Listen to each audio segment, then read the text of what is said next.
जो नर दुख में दुख नहीं माने, सुख शने हुअरु भय नहीं जाके, कंचन माटी जाने।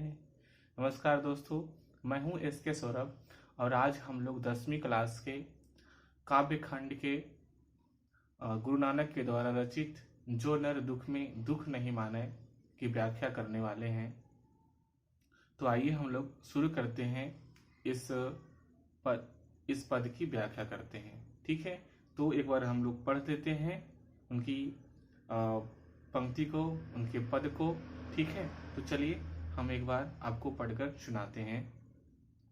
जो नर दुख में दुख नहीं माने, शुग सने अरुभय नहीं जाके, कंचन माटी जाने, नाही निंदा नाही स्तुति जाके, लोभ मोह अभिमाना, हरस शोक तय रहे नियारो, नाही मान अपमाना, आशा मनसा सकल त्याग कै, आशा मनसा सकल त्याग कै, जग में रहे निराशा, काम क्रोध जेहि परशय नाही, तेहि घट ब्रह्म निवासा।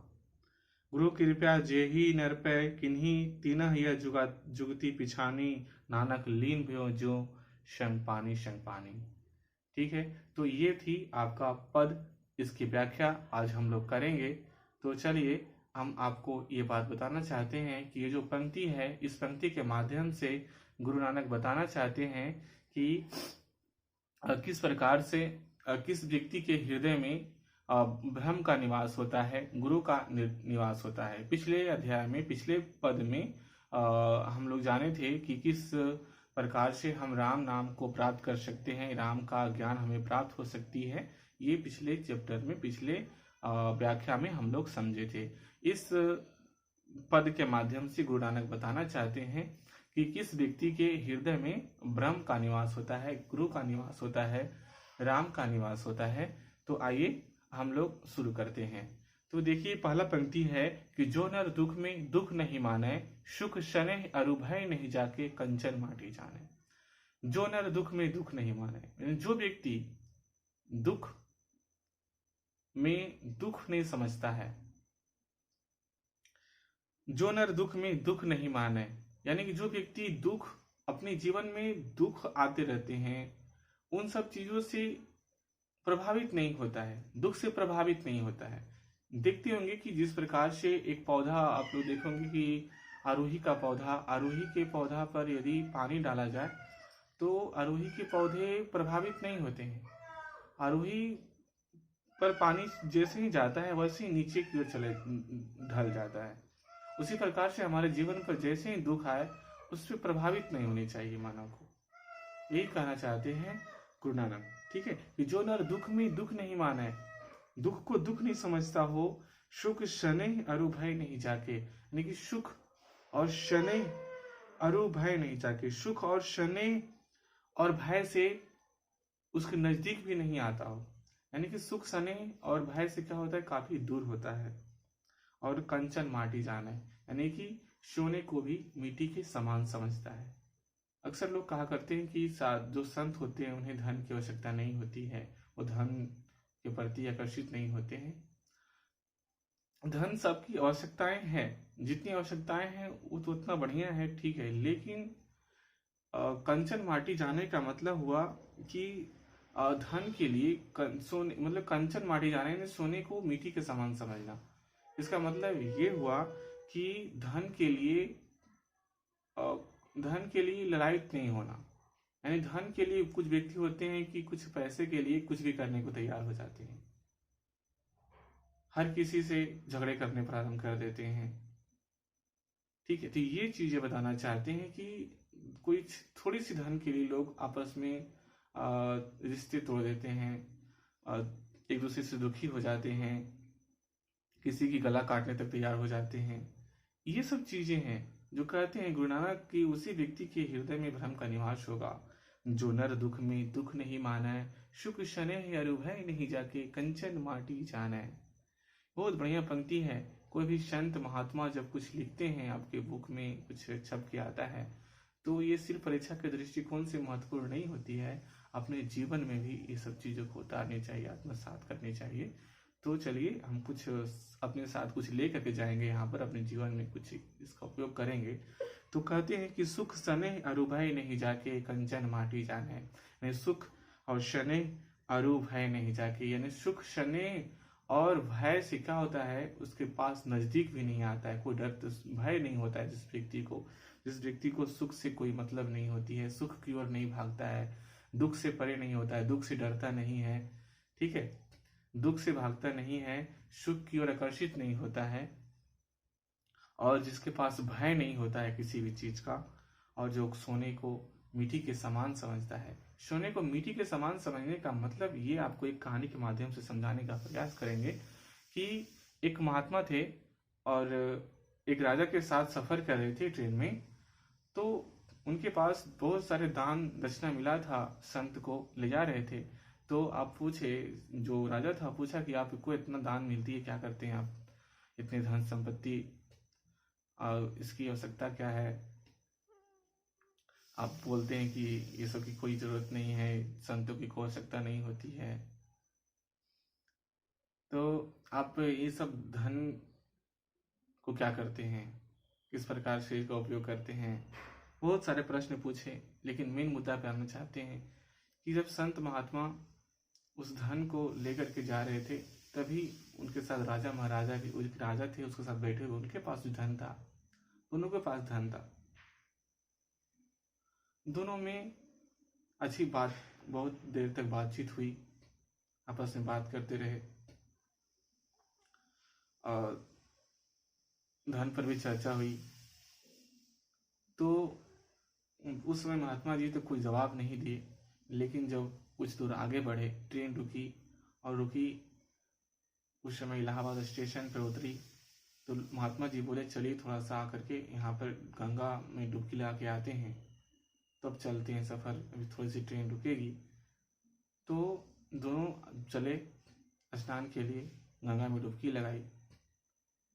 जिस समय पहला डुबकी लगाए थे, उसी समय ट्रेन की सीटी बजी। जो राजा था व्याकुल हो उठा कि मेरा सामान उसमें है, छूट जाएगा। संत से कहते हैं राजा की चलिए आप, मेरा ट्रेन, जो मेरा जो सामान है ट्रेन में वो छूट जाएगा, आप जल्दी चलिए, छोड़िए। अब वो नहा स्नान हो गई, लेकिन कहती नहीं, जब आ गए तो एक बार स्नान कर लीजिए दिल से।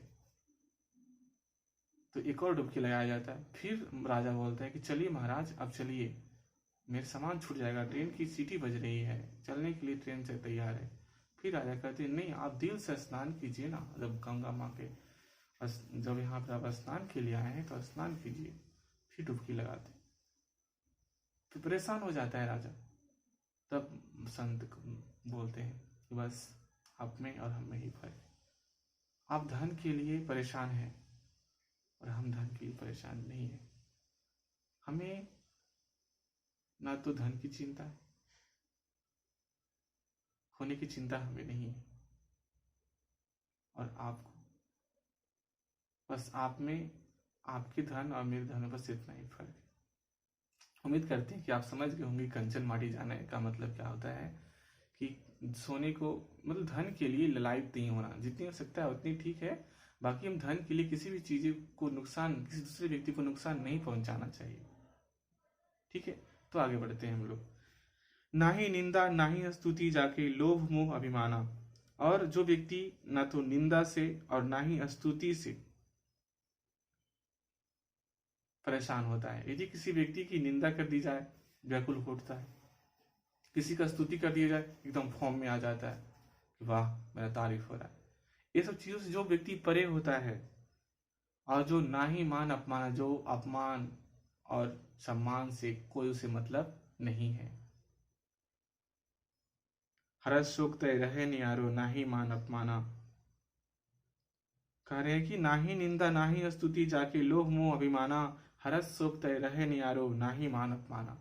और कहते हैं कि हरस शोक तय रहे नियारो, मतलब सुखी में, चाहे तो खुशी के समय हो, खुशी का पल हो, चाहे तो दुख का पल हो, दोनों में समान भाव से रहता है। ना ही मान अपमाना, उसके लिए कभी ना तो अपमान की चिंता है ना तो कोई सम्मान की चिंता है। ऐसे व्यक्ति के दिलों में भगवान का निवास होता है, घट का ब्रह्म घट का निवास होता है। आगे बढ़ते देखते हैं। करे फिर आशा मनसा सकल त्याग कै, जगते रहे निराशा। जो व्यक्ति को किसी प्रकार की कोई आशा नहीं होती है संसार से, किसी से कुछ पाने की चाहत नहीं होती है, मनसा नहीं होता है ना, ये सब चीजों को त्याग देता है, जग से किसी प्रकार की कोई उसका आशा नहीं है ना।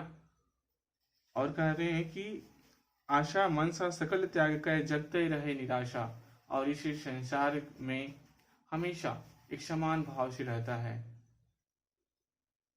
संसार से कोई चाहत नहीं होती है। ठीक है।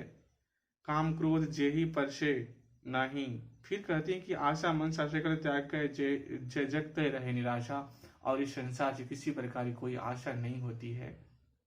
आगे हम पढ़ते हैं अगले पंक्ति में क्या कहते हैं गुरु नानक। कहते हैं कि काम क्रोध जेहि परसे नाही, जेहि घट ब्रह्म निवासा। कहते हैं कि जो व्यक्ति काम क्रोध जेहि परसे, काम क्रोध से क्या होता है, परे होता है, काम क्रोध से दूर होता है, उसी के हृदय में भगवान का निवास होता है। उसी के हृदय में भगवान निवास करते हैं, ब्रह्म का निवास होता है, ब्रह्मा उसी के दिल में बसते हैं। गुरु नानक कहना चाहते हैं कि जो व्यक्ति दुख को दुख नहीं मानता है, सुख शनै अरुभय नहीं जाके कंचन माटी जाना है, यानी कि सुख शनै से परे होता है, कुभय नहीं होता है, उसे कंचन को मतलब सोने को मिट्टी के समान समझता है, ना तो निंदा से प्रभावित होता है, ना तो उसको लोभ होता है, ना तो कोई अभिमान होता है, और सुख और दुख में, खुशी और दुख में हमेशा एक समान भाव से रहता है। उसके ना तो कोई अपमान की चिंता होती है, ना तो काम और क्रोध से परे होता है। ऐसे व्यक्ति के हृदय में भगवान का निवास होता है, राम का निवास होता है, ब्रह्म का निवास होता है। आगे कहते हैं कि गुरु कृपया जे ही नर पै किन्हीं, तिनह यह जुगाती पिछानी। उन्हें कहते हैं कि गुरु की कृपा जिस व्यक्ति पर होगा, वही व्यक्ति इस युक्ति को पहचान पाएगा। इस जो युक्ति है उसी युक्ति को वही व्यक्ति पहचानेगा जिस पर गुरु का कृपा होगा। वही सब चीजों से यदि उस पर गुरु की कृपा होगी तो ये सब चीजों को पहचान लेगा। ये संसार क्या है, माया का जाल है ना।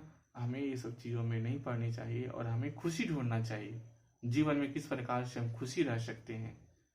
ठीक है। तो ये बातें हैं, वही व्यक्ति इस चीज को पहचान पाएगा जिस पर गुरु का कृपा होगा। फिर कहते हैं नानक लीन भयो गोविंद स्यो जो पानी संग पानी। कहते नानक जो है लीन हो गए हैं गोविंद में, यानी कि ईश्वर में लीन हो गए हैं। जिस प्रकार से पानी और पानी में विलीन हो जाता है, उसी प्रकार से गुरु नानक जो है भगवान में विलीन हो गए हैं। भगवान और गुरु और नानक में कोई अंतर नहीं है, दोनों में किसी प्रकार की कोई अंतर नहीं है। वो भगवान की युक्ति उन्हें प्राप्त हुई और वो भगवान में लीन हो गए हैं। जिस प्रकार से पानी और पानी मिल जाता है, उसी प्रकार से गोविंद और गुरु नानक दोनों मिल गए।